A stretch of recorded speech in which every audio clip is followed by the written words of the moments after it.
You see this tool up here. For those of us that are in the fabrication industry, where welders and the rest of us, it is known originally as a grinder. That's the English name for it, as a grinder. But locally, we call it filing machine. There's a backstory to this tool. When I started my journey into the fabrication, and back in the days, I never had the opportunity to use this tool to work. Trust me, I never had it.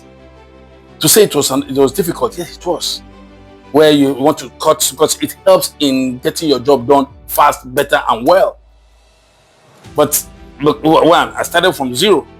Trust me, I started manually, where I have to use some crude tools to start my fabrication work.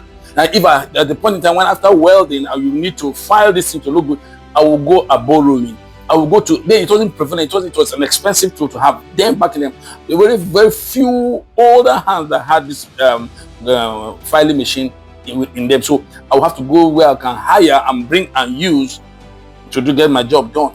But you know what? I didn't allow that. I didn't have this tool to stop my movement, my projection, my trajectory into the business of fabricating and being one of the best in the industry in my space. I'm making this video to tell you, if you're into fabrication, whatever it is you do, that you don't have those tools that you have, all the tools. You don't need to have all the tools on ground before you start your journey. Once you have, start with what you have, where you are. Start moving. As you grow incrementally, you begin to acquire. Today, I can tell I have more than 5-6 of it in my store. I have other tools. I didn't have it. Was bare necessities that I used to do what I was doing. And because I knew I would get to a point where I would get all these things I needed to get to do what I needed to do. So I kept on pushing my craft.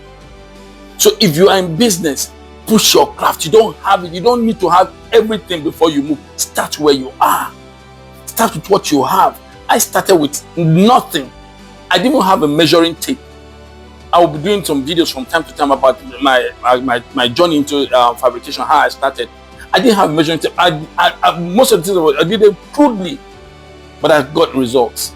And at the end of the day, look at where I am today, some years down the line. I can boast that I started from nothing, and this is where I am. So please, whatever you want to do, don't wait until you have everything ready for you. Start with what you have and watch down the line where you'll be. Share this video for just some persons that are really, rather than start with what they have, they're hoping to have everything ready for them before they move. Share this video, comment, and give me a like and follow for more.